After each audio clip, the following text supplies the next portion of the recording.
Buenos días, mis hermanos en Cristo. Hermanos, hemos llegado por fin al final de la serie Las cartas de la cárcel. Por fin. Y fíjate, ha sido una jornada excelente, ¿verdad? En la que Pablo nos ha llevado por muchos lugares, más que todo, no muchos lugares geográficos, pero por muchos lugares de nuestro corazón, viendo las diferentes cosas que hacemos mal, viendo las diferentes cosas que debemos de hacer mejor, tomando conciencia de muchas cosas. Y me pareció bien interesante de que no se acabó la carta sin tocar un tema que es de mucho interés. Fíjense, hermanos, de que este tema, para que vean que el Señor tiene la intención de que ustedes aprendan este tema. Nuestra hermana Iris lo tocó en clase de escuela dominical hoy. Y el tema no está delineado en la clase de escuela dominical. Y es un tema del que los pastores tienen miedo, ¿verdad? Sabe que cuando yo comencé a predicar, cuando yo iba a las iglesias, yo le preguntaba al pastor de qué quería que predicara, porque muchas veces ellos llevan una serie y entonces me dicen, ¿verdad?, el versículo que toca ese domingo para seguir con lo mismo que están haciendo. Y me decían, hermano, hable de dinero, hermano, hable de ofrendas, de diezmos. Estamos mal en la iglesia, no alcanza lo que estamos recogiendo, no me están pagando bien, entonces necesito que hable de eso. Yo llegaba, ¿verdad?, y hablaba, ¿verdad?, con denuedo del asunto, porque el siguiente domingo no iba a estar ahí. Así que, ¿verdad?, ahora que me toca hablar del tema, porque Pablo lo toca, ¿verdad?, ese es el tema del final de la carta. Resulta que me doy cuenta de que no es tan difícil como, ¿verdad? Yo no sé por qué ellos no quieren hablar del tema, pero el tema se debe de hablar, la Biblia lo toca.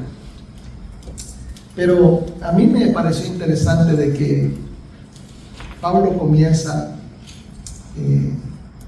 y creo que lo van a entender mejor a través de la ilustración que les voy a dar, porque lo que está haciendo él es, ¿verdad?, es algo que quiero que lo miren. Les voy a poner una imagen ahí. Ese señor que miren ahí se llama Frederick Auguste Bartholdi. Yo creo que usted no había oído nunca de ese señor, pero sí conoce la obra de él. Él es el que fabricó la Estatua de la Libertad. Él es el artista que la diseñó y la hizo. Y fíjate, él nació en Colmar, Francia. Eso está en la frontera con Alemania. Y este hombre, a los 9 años, su mamá lo llevó para París para estudiar con los mejores artistas de ese tiempo. Y agarró una gran pasión por el arte y una gran fascinación por las estatuas, porque incluso viajó por Europa y él miraba que se habían caído los imperios, pero las estatuas permanecían. Entonces él lo vio como algo que permanecía en el tiempo. Y entonces a él se le ocurrió fabricar un coloso, porque eso es lo que la Estatua de la Libertad es un coloso. Y comenzó a convencer a los franceses de darlo a Estados Unidos como un regalo de amistad y como un regalo porque las dos naciones tenían ideales en común, habían estado apoyándose uno con la otra en guerras y demás. Y entonces me pareció interesante que cuando él vino, ¿verdad?, a hacer esto, en 1871 estalló una guerra entre Alemania y Francia.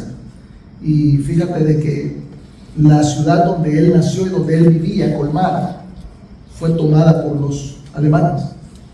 Y no se podía vivir ahí.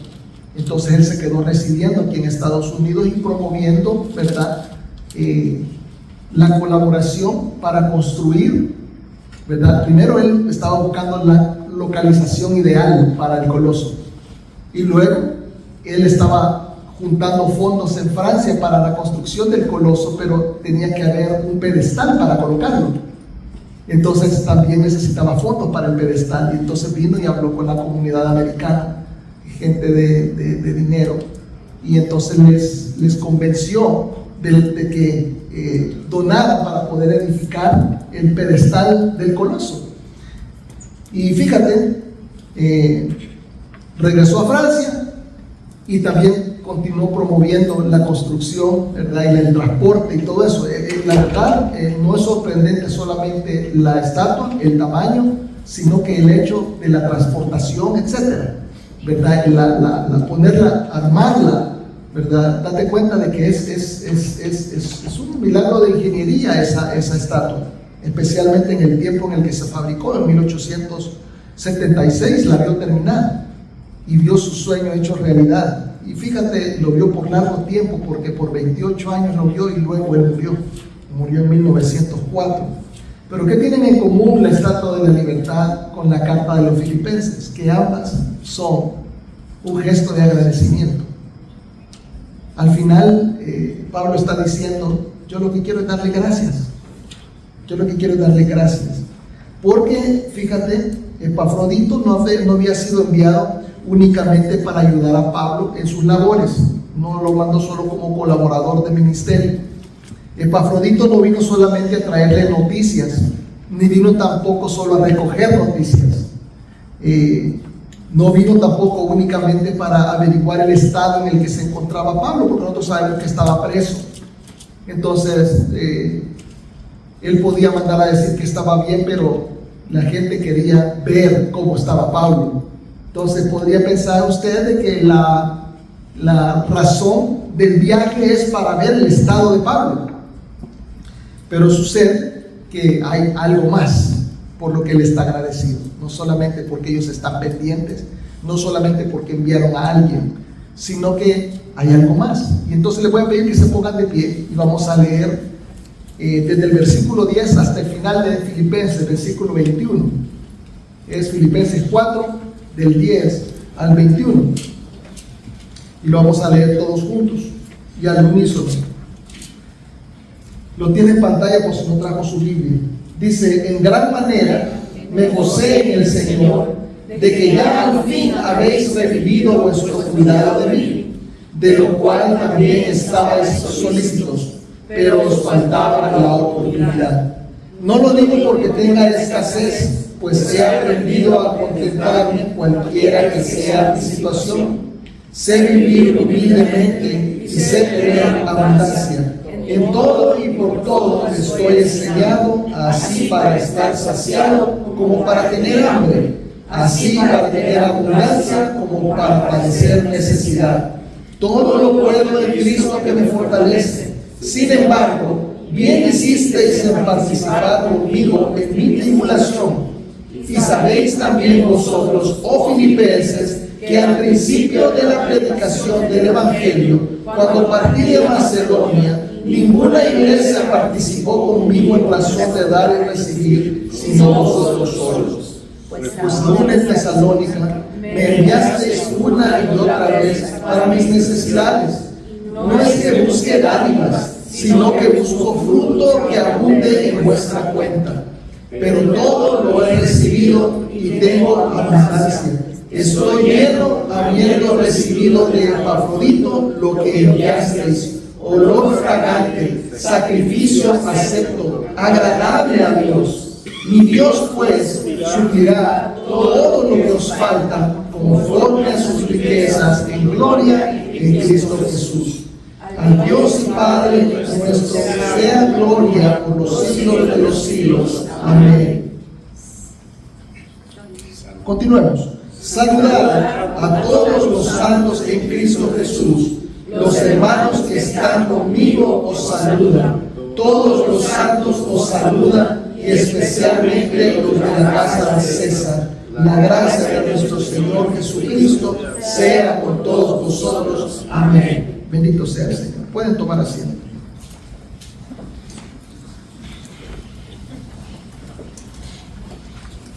Fíjese bien, el pasaje inicia diciendo, versículo 10, en gran manera me gocé en el Señor de que ya al fin habéis revivido vuestro cuidado de mí, de lo cual también estabais solícitos, pero os faltaba oportunidad. Lo primero que veo es, punto número 1, fíjense, vamos a comenzar de lleno en materia, y ¿cómo se llama? Y a descuartizar lo que es el pasaje y lo que Pablo está diciendo.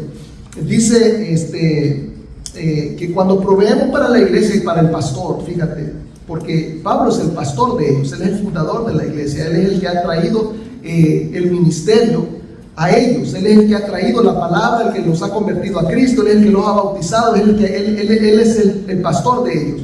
Y fíjate, cuando proveemos para la iglesia y para el pastor mostramos fidelidad. Fíjate bien, el pasaje está hablando de la provisión, ¿verdad? Y es por eso que utilicé el título, provisión. Pero ¿qué es provisión? ¿Verdad? Por si no estamos seguros lo que es, porque a veces tenemos ideas equivocadas de lo que la cosa es, aunque esté bastante claro. La Real Academia Española de la Lengua dice que es acción y efecto de suministrar o facilitar lo necesario o conveniente para un fin.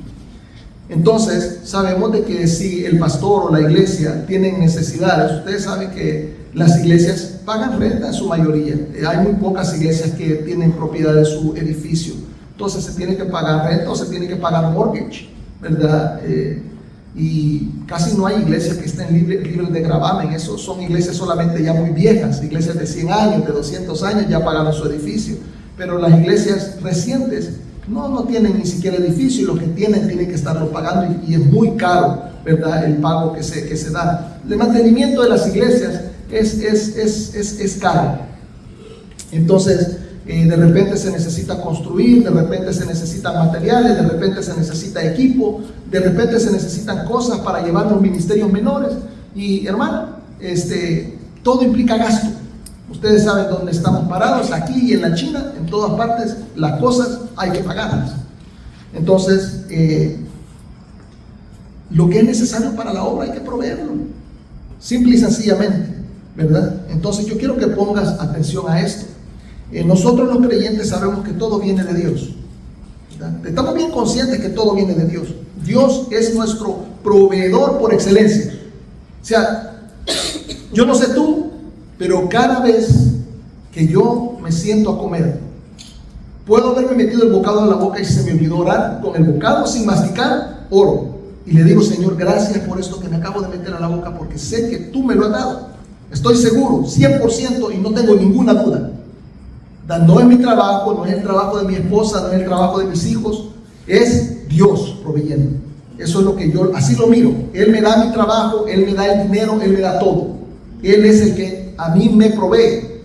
Y yo creo que tú tienes esa misma sensación. Y fíjate de que cuando alguien muere, se lee el Salmo 23. ¿Quién conoce el Salmo 23? Salmo 23, casi solo en los funerales se lee. Pero ese es un salmo para todo tiempo. Fíjate cómo comienza. Dice, Jehová es mi pastor, nada me faltará. ¿Qué es lo que le va a faltar? Nada. ¿Y quién es el que lo provee? Jehová. O sea, Dios es el proveedor. Y fíjate, cuando nosotros lo estamos diciendo en un funeral, ya la gente murió, y si nada me faltará, quiere decir que está poniendo la confianza no solamente en lo presente, sino también en lo eterno, en lo futuro. No te va a faltar nada, o sea, ya prácticamente, como ya se murió, tendría que haber dicho, Jehová es mi pastor, nada me faltó. Pero no, porque la vida continúa en la eternidad. Nada me faltará. El que confió en Dios no le va a faltar nada, ni aquí ni allá. Fíjate bien. Entonces, si Jehová es mi pastor y nada nos faltará, ¿por qué es que a nosotros nos toca dar? Si Dios es el que da. Dios es el proveedor. ¿Y por qué viene el pastor a mí a pedirme plata? ¿Por qué me están pasando la canastita? No me gusta que me anden pasando la canastita por la nariz. ¿Por qué voy a proveer yo si Jehová es el que dice que no va a faltar nada? ¿Qué tengo que ver yo con eso? Fíjate que una vez escuché a un pastor predicar acerca de esto, amigo mío, buen amigo, y como amigo, ¿verdad? Me acerqué a él a decirle, mira, qué interesante lo que dijiste. Dijo de que en las iglesias hay muchas necesidades y la iglesia tiene una responsabilidad social, y La gente que no conoce del Señor viene a la iglesia con la esperanza de que la iglesia le ayude. Y esa es la mentalidad del que no conoce del Señor. Viene y dice, mire, vengo porque fíjese que tengo un recibo de la luz que no lo puedo pagar. Y la iglesia muchas veces les ayuda. Y a veces se ponen políticas en la iglesia porque como hay mucho abuso de esa clase de requisito porque es constante, ¿verdad? Ese requisito en unos lugares más que en otros. Hasta se ponen restricciones y dice, miren, la ayuda es solamente para los miembros de la iglesia. Porque, ¿verdad? La Biblia también dice de que nosotros tenemos que proveer primeramente para los nuestros. Entonces, ¿verdad? Si un hermano de la iglesia que es fiel a la iglesia, que trabaja en la iglesia, no lo queremos ver pasar necesidad y vamos a ver cómo se le ayuda, ¿verdad? Entonces, dicen, no va a haber fondos por estar ayudando gente de que no tiene interés en el Señor, solo quiere la ayuda, ¿verdad? Y eso es un balance que se tiene que encontrar. Pero volvemos a la cosa. Me decía el pastor mientras hablaba, cuando hay necesidades, la gente busca la iglesia. Y la iglesia muchas veces no puede ayudar. Cuando los hermanos tienen necesidades, a veces la iglesia no puede ayudar cuanto quisiera ayudar. A veces hay que poner límite a la ayuda porque no puede ayudar más. ¿Por qué hay iglesias que no pueden pagar su renta? ¿Por qué hay iglesias, si el Señor es mi pastor y nada me faltará? ¿Por qué es que hay iglesias que no pueden tener los materiales necesarios, no pueden hacer las celebraciones, no pueden hacer las actividades ni de alcance, ni de evangelismo, ni misiones, ni nada? ¿Por qué? Y dice él, Dios en verdad es fiel y Dios ha proveído todo lo necesario para que la iglesia funcione. El problema es de que Dios le provee a los hermanos y los hermanos son hasta donde la fidelidad de Dios llega. Los hermanos son los que son infieles. Eso es lo que dijo el pastor. Y es bien duro, porque ahora ya pusieron la pelota en la cancha de nosotros y tenemos que ver qué hacemos con ella. El Señor sí es fiel, pero es fiel contigo, y tú tienes la obligación de ser fiel con la iglesia. Entonces, fíjate, yo creo que cuando tú no le ayudas a la iglesia, cuando tú no le das a la iglesia, estás siendo hallado infiel. Dios en todo se ha hallado fiel, pero nosotros sí somos hallados infieles muchas veces. No entendemos. Y yo siempre ¿cómo se llama? Siempre lo pongo en la casilla de inmadurez espiritual. La persona que no diezma, que no ofrenda, es una persona que no ha entendido que tiene una responsabilidad para con Dios, para con la iglesia y para con su pastor. No lo ha entendido, ¿verdad? Entonces es falta de fidelidad. Entonces cuando proveemos para la iglesia y para el pastor, mostramos fidelidad primeramente. Número 2, mostramos que entendemos que proveer es un privilegio. Es un privilegio, ¿verdad? No es una obligación, no es un gravamen, no es un tax que te estamos cobrando. Porque algunas personas, ¿verdad? Si el IRS no lo anda persiguiendo, no paga el tax. Allá anda el IRS, ¿verdad? Amenazando a la gente, ¿verdad? ¿Cómo que le dicen cuando les quitan parte del cheque? Le embarga, pero hay una palabra en inglés que se ocupa específicamente para eso, que no es por feature, ¿no? Que le quitan parte del cheque, el IRS, o sea que le tienen que sacar a la fuerza, ¿verdad? Cuando yo recién había venido, yo trabajaba en un taller mecánico en Hostel, hace como unos 25 años, trabajé como por un año, y aprendí a hacer un poco de mecánica y no encontraba trabajo, y el mecánico necesitaba a alguien que le tradujera porque él no hablaba buen inglés y él necesitaba que alguien le fuera a comprar las partes, y cuando no había mucho trabajo él me ponía a hacer mecánica y aprendí mucha mecánica ahí. Pero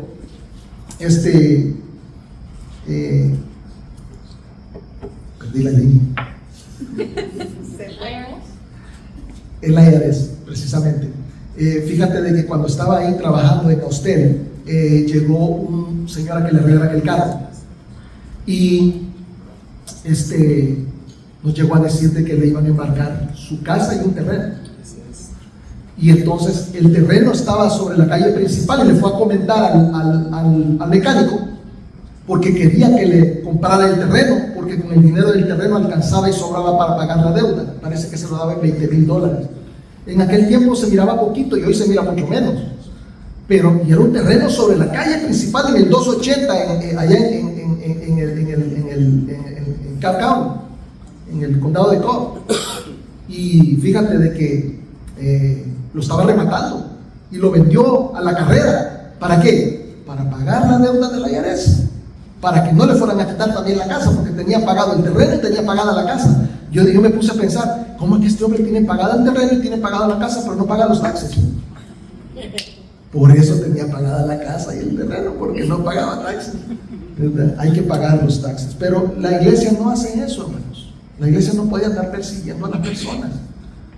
Esto es una cuestión voluntaria. Esto es un privilegio que el Señor nos da, que nosotros podamos ser parte de su reino y parte de la obra.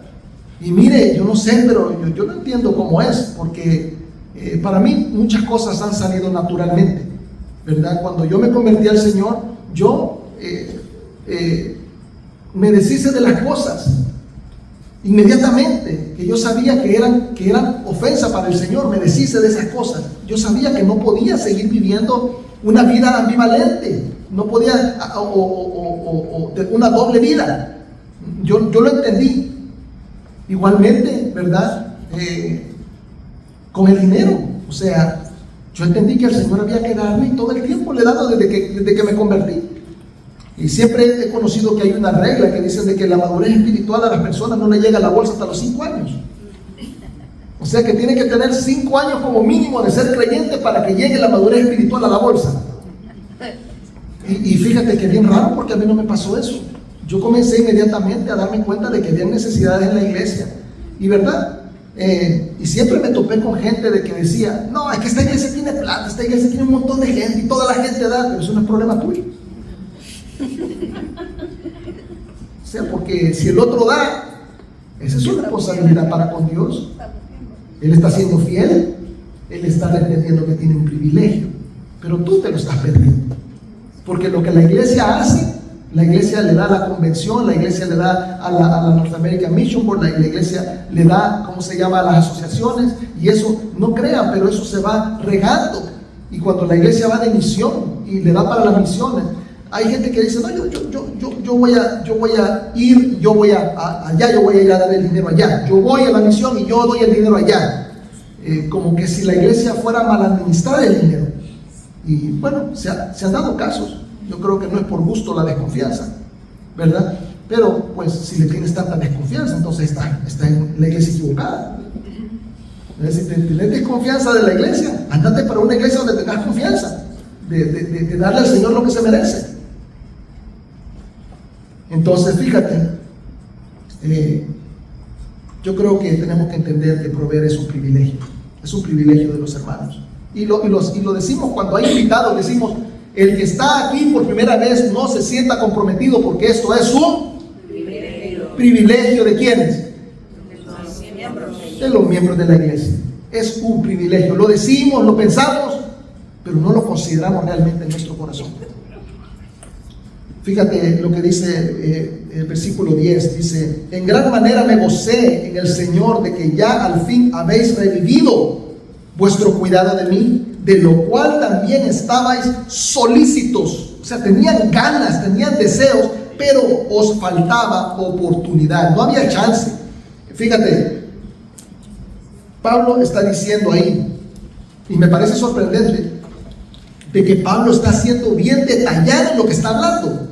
Porque cualquiera podría decir, no, este sinvergüenza es la primera vez que le dan. No, hermano.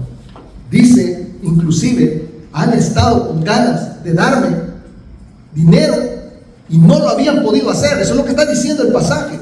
Y la ayuda había dejado de fluir, pero había una razón detrás de eso. Yo supongo que es la distancia, porque Pablo está muy lejos. Hemos visto mapas y nos dimos cuenta de la distancia que estaba Pablo del lugar donde había salido. Y en ese tiempo, hermano, no era fácil ni barato comunicarse y transportarse. Ahora nosotros, me parece sorprendente que estaba viendo el otro día de que un boleto para Puerto Rico estaba en $135. Wow, dijeron por ahí los boricuas. Wow. Ni le hubiera dicho porque ya van a desaparecer. Vamos a desboricuar aquí la iglesia. Pero fíjate, 135 pesos. Y entonces, pero en el tiempo de Pablo, ¿cuándo vas a viajarla? ¿Sabes tú la distancia que hay de aquí para Puerto Rico y pagar 100 pesos? ¿Cómo? En ese tiempo no se podía. Bueno, yo me pongo a pensar, fíjate, de que Pablo lo agarraban a donde lo agarraban y lo metían preso. Vaya, por ejemplo, si tú tienes un accidente aquí, me pasó hace poco con una hermana, me cayó la llamada, donde yo contesto y me dijo, pastor, acabo de tener un accidente, y estaba yo cerca y me fui para donde estaba ella. Y imagínate que a Pablo lo agarran preso, ¿y de cuál teléfono te va a llamar? No había teléfono. Fíjate, en mi tiempo, no hagan Google, ¿verdad? Nada de Google, respete. En mi tiempo había cajas de cereal y cartones de leche. Y ahí se le ponía la fotito del que se te había perdido. Se te había perdido alguien y ahí se ponía la fotito, ¿verdad? Y circulaba, y esa era la manera. Y había periódico. Yo sé que eso para los jóvenes es algo desconocido, lo que es el periódico, ¿verdad? Ya no, eso en ese tiempo no había día que nosotros no compráramos el periódico y nos sentábamos a abrir el periódico, y eso era, todo el mundo lo hacía. Esas eran las redes sociales de antes. Esas eran las redes sociales de antes, ese era el chismógrafo. Ahí había también. Ahí nos enterábamos de todo lo que estaba sucediendo. Y entonces, al final, había algo que le llamaban los clasificados. Y ahí aparecía, se busca, no por problemas legales, sino porque no lo encontramos, ¿verdad? Y decía ahí la descripción y hasta foto y todo del perdido o de la perdida. Y fíjate que en el tiempo de Pablo ni siquiera lo que yo había, si ustedes creen que eso es arcaico, imagínense en el tiempo de Pablo, no había cómo. Miren, la manera como Pablo llegaba era, fíjate, físicamente tenía que mandar a una persona, y si lo agarraban y no tenía plata, ¿cómo hacía para que esa persona se fuera? La persona que iba a ir tenía que posiblemente trabajar para conseguir suficiente dinero para irse de viaje largo. O sea, imagínense. Bueno, de repente ahora lo más caro que podemos viajar, creo, ¿verdad? Es, digamos, para allá, para Sudamérica, para algunos lugares de Australia, Japón. Sí, para Japón sale caro, ¿verdad? De repente para Sudamérica he sabido de que para Chile valen 2.500, 3.000 pesos los boletos de avión. Entonces, digamos de que esa era la distancia y que ese es el dinero, y que ahorita tú no tienes un peso y que te toca ir a avisar allá. O sea, ¿cuánto tiempo te cuesta reunir $3.000 para agarrar un avión para irte para allá? Entonces, imagínate el tiempo que se tardaba en enterarse de que ese hombre estaba preso. Meses. Entonces, al parecer, realmente no tenían ocasión, porque no sabían ni siquiera la localización geográfica de la persona a la que le querían ayudar. No sabían literalmente dónde estaba. Me parece interesante que le faltaba oportunidad, pero ellos entendían que tenían una responsabilidad para con Pablo. Lo entendían. Entonces, fíjate, cuando proveemos para la iglesia y para el pastor, mostramos fidelidad, mostramos que entendemos que es un privilegio, y también mostramos generosidad. Es algo del corazón. Fíjate, Filipenses 11 al 14 dice, no lo digo porque tenga escasez. O sea, Pablo está diciendo, yo no me estoy muriendo de hambre, pero yo sé que ustedes se están dando cuenta de que es necesario. Entonces dice, no lo digo porque tenga escasez, pues he aprendido a contentarme cualquiera que sea mi situación. Sé vivir humildemente y sé tener abundancia. En todo y por todo estoy enseñado, así para estar saciado como para tener hambre, así para tener abundancia como para padecer necesidad. Todo lo puedo en Cristo que me fortalece. Sin embargo, bien hicisteis en participar conmigo en mi tribulación. Fíjese, en nuestro tiempo estamos solícitos, pero no para ayudar, sino para hablar mal. Ahí sí estamos solícitos. Yo veo que el que más mal habla del pastor y de la iglesia es el que menos ayuda. Siempre va a ser así. Es el que menos ayuda. Los que andan sufriendo con el pastor no andan hablando del pastor. Los que andan sufriendo con la iglesia, los que les importa la iglesia y los que van a seguir adelante con la iglesia, no importa lo que pase, esos son los que no hablan, porque se dan cuenta realmente desde más adentro cuál es el struggle, como dicen los americanos, ¿verdad? Se dan cuenta cuál es el problema, se dan cuenta cuál es el sufrimiento, cómo es que está caminando y empujándose el ministerio. Yo no he visto, creo, profesión más desagradecida que la de pastor. No hay. De hecho, ahorita hay un alto índice de suicidio en los pastores. Se están suicidando los pastores. Y fíjense que bien interesante, porque los pastores somos los que le traemos esperanza a la gente. Y el suicidio es falta de esperanza. Si se dan cuenta cómo es, como que algo no está conectando ahí.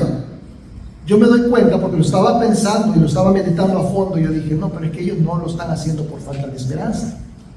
Lo están haciendo porque están desesperados y no hayan qué hacer. No es falta de esperanza. Es exceso de trabajo. Es exceso, falta de ayuda, falta de comprensión, falta de apoyo. Yo hablé con un amigo pastor la semana pasada y me dijo, Rafael, no tengo para pagar mi casa. Y su congregación es quizás el doble que la nuestra. Yo digo, ¿cómo es que no tiene el pastor para pagar su casa? Si es un hombre que trabaja para su congregación. Ahora yo veo en redes sociales que se critica mucho al pastor. Dice, yo he visto palabras bien duras, donde dice, el pastor es haraganes, que trabajen. O sea, piensan que el ministerio no es trabajo. Piensan que el ministerio no es responsabilidad. Se mira el ministerio como una cosa que la hace cualquiera. Pero cuando yo veo personas convertirse en pastores, así como yo mismo, cuando ya estás montado en el caballo te das cuenta que no es tan fácil como se mira desde afuera. Cargar con el ministerio, cargar con la responsabilidad que Dios te da de ser el guía espiritual, el ejemplo y el que está alimentando constantemente a las ovejas, es un trabajo duro y todo el tiempo estás trabajando. Yo tengo esposa e hijos que les pueden servir de testigos.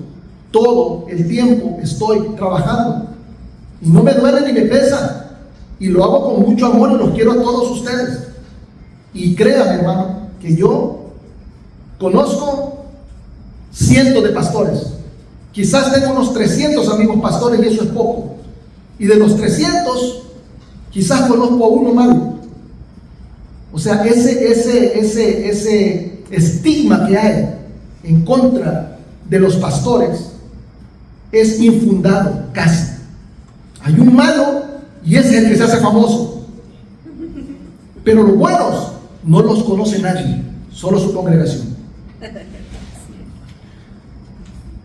Un pastor bueno, díganme ustedes, ¿cuál pastor bueno saben ustedes que lo han oído en las redes sociales? Porque de lo bueno no se habla. Mire, dense cuenta de que si usted vive en un apartamento y en el apartamento no reparan el apartamento, si usted no le hacen el mantenimiento debido, váyase a la página web de ese lugar de apartamentos y va a ver a toda la gente quejándose del mantenimiento. Pero vaya a un apartamento donde todo lo arreglan y donde no hay problema, y métase en la página y va a ver que no hay ni un comentario. Porque la gente, el motor de ellos es el enojo. El enojo hace que la gente hable y que la gente comente. Pero la alegría, el buen trabajo, eso no es motor.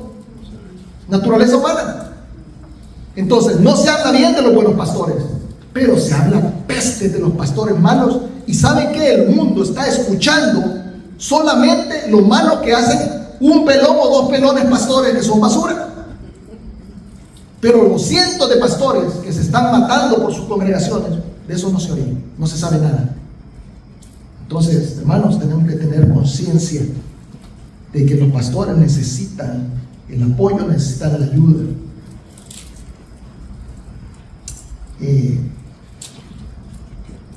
La inmensa mayoría de pastores son hombres de Dios mal pagados y mal tratados. La congregación debe de amar a su pastor, ¿verdad? Y eso está diciendo Pablo. Está diciendo, dice, a mí no me falta nada, ¿verdad? Porque aún en la necesidad hago las cosas en el poder de Cristo. Eso es lo que hacemos los pastores, aún en la necesidad, ¿verdad? Trabajamos en el poder de Cristo y no nos entristecemos. Yo estoy acostumbrado a tener muchísimo y estoy acostumbrado a no tener nada. Y en ninguna de las dos situaciones me siento triste ni feliz. O sea, me mantengo. O sea, yo sé cuándo tengo y sé cuándo no tengo. Y no me inmuto. O sea, ustedes no me van a oír que le voy a restregar cuando me está yendo bien. No. Porque yo no sé cuándo te está yendo mal a ti. Y cuando me está yendo mal, tampoco me van a ver llorando, ¿verdad? Y si te va bien cuando me está yendo mal, yo me voy a alegrar contigo. Yo pienso que ustedes tienen que llegar a conocer el corazón del pastor.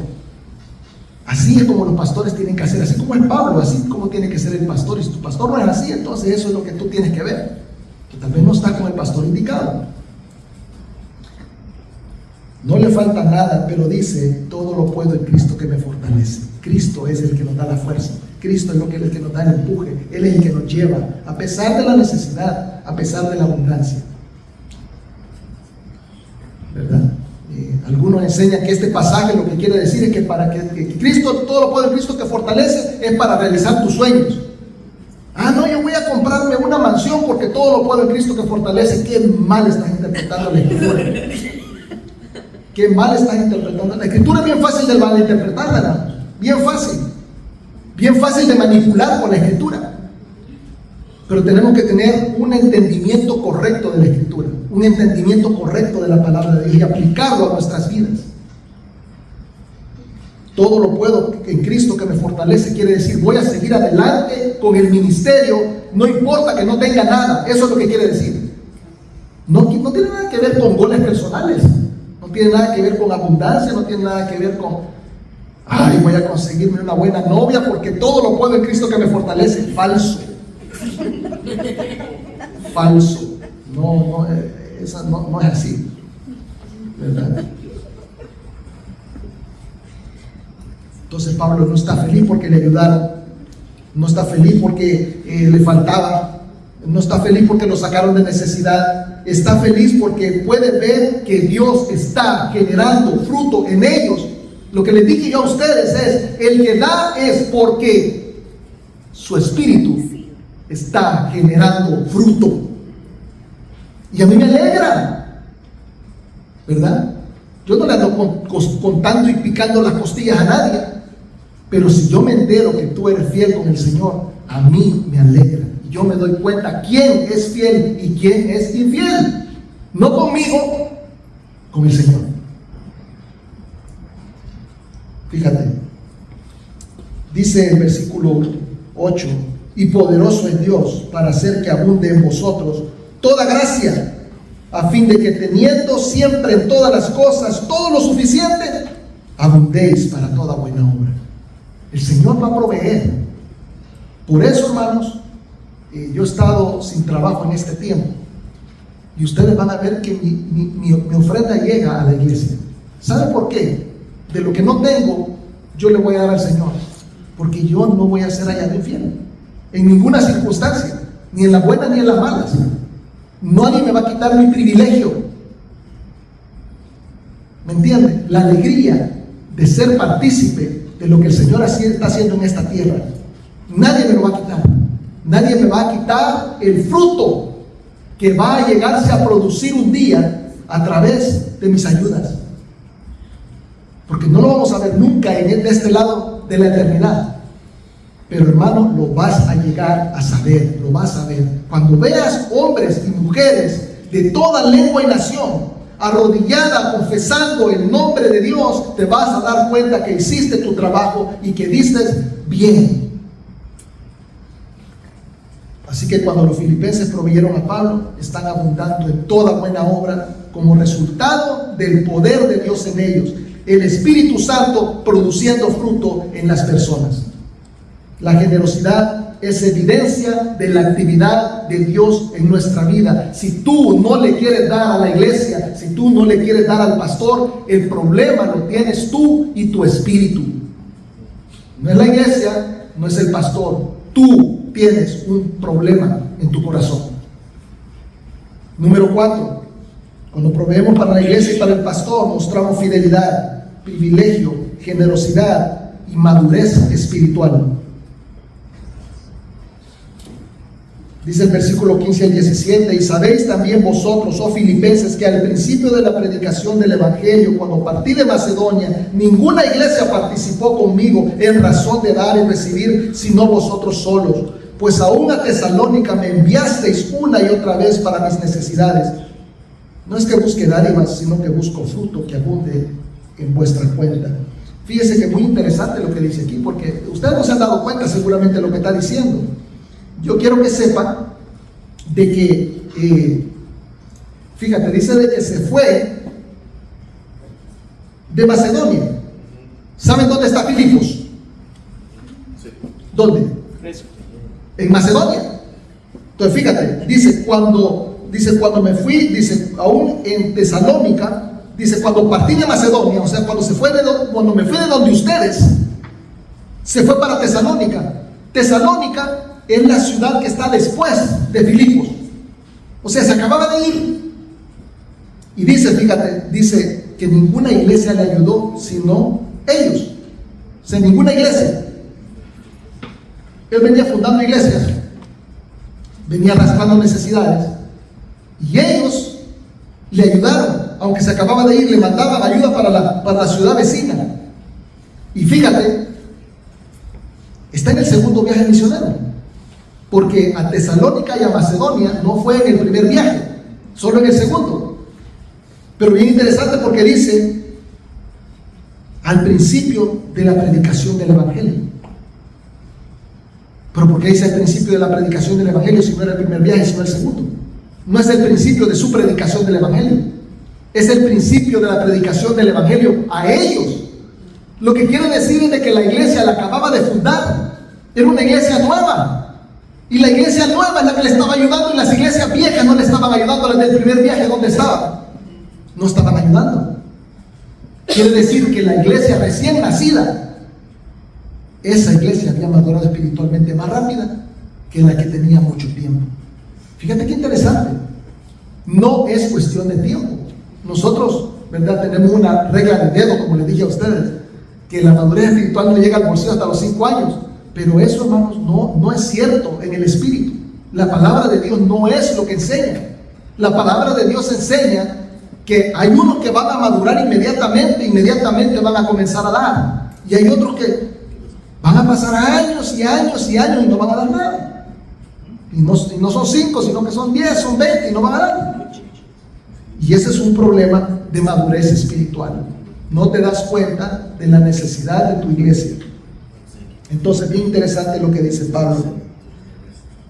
Bien interesante. Siempre, ¿verdad?, hay una excusa para no darle a la iglesia. Si no tienes madurez espiritual, siempre vas a hallar la razón para no darle. Fíjate lo que dice la primera de Corintios 9, 13 al 14. ¿No sabéis que los que trabajan en las cosas sagradas comen del templo, y de los que sirven al altar del altar participan? Así también ordenó el Señor a los que anuncian el evangelio que vivan del evangelio. Entonces, los que dicen que los pastores son mantenidos, pero eso es lo que el Señor ordenó. Deben de saber ustedes, ¿verdad? Quiero que tengan la buena doctrina de saber de que los pastores que no tienen un trabajo secular no es porque sean haraganes, No es porque sean mantenidos, es porque son bíblicos. Eso es lo que el Señor ha ordenado. Está en la palabra de Dios. Y no está en un lugar, está en varios. El hermano Iris lo leyó en otro lugar hoy. Y por eso lo anoté, porque no me recordaba de ese pasaje. Cuando ella me lo dijo, ¿dónde estaba eso? Ya no me acordaba. Y lo anoté, aquí lo traigo. Era siempre Primera de Corintios. Romanos 15. Era Romanos. Era Romanos. 26, 27. Lo anoté. Porque para que vean de que no está en un solo lugar. Es bíblico. Es bíblico. Así que, hermanos, ¿verdad? No se los digo por, ¿verdad?, interés propio. No se los digo por mí. Se los digo porque yo quiero que tengan buena doctrina. Un día, posiblemente, se cambien de ciudad. No quiero que se vayan con esa idea para otra parte. Tienen que tener la idea de que es lo que la Biblia dice es eso, que el pastor debe de ser mantenido de la obra del ministerio, ¿verdad? Eso es lo que la Biblia dice, ¿verdad? Vamos a ver. Finalmente, no solamente mostramos fidelidad, privilegio, generosidad, madurez espiritual cuando nosotros ayudamos a la iglesia y al pastor, sino también mostramos adoración. Filipenses 18 al 20, 4, 18 al 20 dice: pero todo lo he recibido y lo tengo en abundancia, estoy lleno, habiendo recibido de Epafrodito lo que me enviasteis, olor fragante, sacrificio acepto, agradable a Dios. Mi Dios pues suplirá todo lo que os falta conforme a sus riquezas en gloria en Cristo Jesús. Al Dios y Padre nuestro sea gloria por los siglos de los siglos. Amén. Amén. Fíjate bien, las palabras de Pablo describen a las donaciones económicas como un sacrificio a la manera del Antiguo Testamento. Estamos en el Nuevo Testamento, pero él lo está haciendo sonar como un sacrificio del Antiguo Testamento. Fíjate lo que dice en Números 29:36, hay indicaciones de cómo es que se hacían los sacrificios, y dice: ofreceréis holocausto en ofrenda encendida de olor grato a Jehová. O sea, quemaban algo. ¿Qué es lo que quemaban? Un becerro, un carnero, 7 corderos de un año sin defecto. Fíjate bien, lo que están quemando. Ustedes saben que en el tiempo de los holocaustos no había bancos. ¿Sí saben? No había bancos. ¿Cómo es que la gente acumulaba la riqueza? En animales. En animales. Lo que están quemando es el dinero del banco. La riqueza es la que están quemando. Entonces, cuando tú le traes dinero al Señor, estás quemándole al Señor. Es para Él, para la obra. Porque ¿a quién le quedaba? ¿A quién le quedaba el animal quemado? ¿Era ganancia de los sacerdotes? No era ganancia de los sacerdotes. Entonces, eso mismo es, cuando nosotros estamos dando, se lo estamos dando al Señor. Me encanta la comparación que Pablo hace ahí. Y esto me parece interesante porque es inspiración del Espíritu Santo, ¿verdad? Llamar a tu dinero un sacrificio acepto y olor fragante para Dios. Me gustó mucho que una vez un hermano dijo de que, o sea, me gustó el principio, pero yo pienso de que debemos de ser también responsables como iglesia con el uso del dinero. Pero un hermano dijo una vez: yo entrego mi dinero y es para Dios, y la iglesia que haga con él lo que quiera. Me pareció lindo que se desprenda de eso, ¿verdad? Como un sacrificio que está haciendo para el Señor. La iglesia debe de ser responsable por los dineros del Señor. La iglesia debe de manejarlo con responsabilidad. En la iglesia no puede haber mal uso de fondos, no puede haber falta de mayordomía. Pero qué lindo es cuando un hermano entiende que eso se lo entrega al Señor y ya no es de él. Porque ahora está de moda que los hermanos se van de las iglesias y dicen: quiero que me devuelvan lo del diezmo. Acabo de leer un artículo donde el pastor de la iglesia tuvo que ordenar que le devolvieran lo de 6 meses de diezmo a un hombre porque quiso demandar a la iglesia. Y me parece ridículo. Yo creo que nunca vivió en El Salvador, porque en El Salvador le dijeran, el que la quita se lo lleva la corcovita. Si no se le hace a una persona, mucho menos se lo puede hacer al Señor. Y en esa iglesia no se estaba malversando fondos. Por eso el pastor tuvo el valor de escribir. Digo, nosotros manejamos el dinero como se debe. Tenemos, ¿verdad? Hacemos el uso debido del dinero. Y, ¿verdad? Pero le devolvimos el dinero. Quería que se le devolviéramos, ¿verdad? Más, pero solo se le podía devolver 6 meses. Dejó mal a la iglesia, porque devolvieron tanto dinero. Es quizás con lo que la iglesia pudo haber movido un ministerio o un mes quizás, la dejó dañada. O sea, lo que quería era fregar, ¿verdad? Lo que quería era dañar a la iglesia, hacerle daño a la casa del Señor. A ver qué premio tiene de parte del Señor. Porque el Señor no está mudo ni ciego, ni tampoco su brazo ha parado de extenderse, ¿verdad? Entonces, yo pienso de que cuando tú lo estás dando y tú lo miras como algo que le das a Dios, es un acto de adoración. Es un acto de adoración. Así que,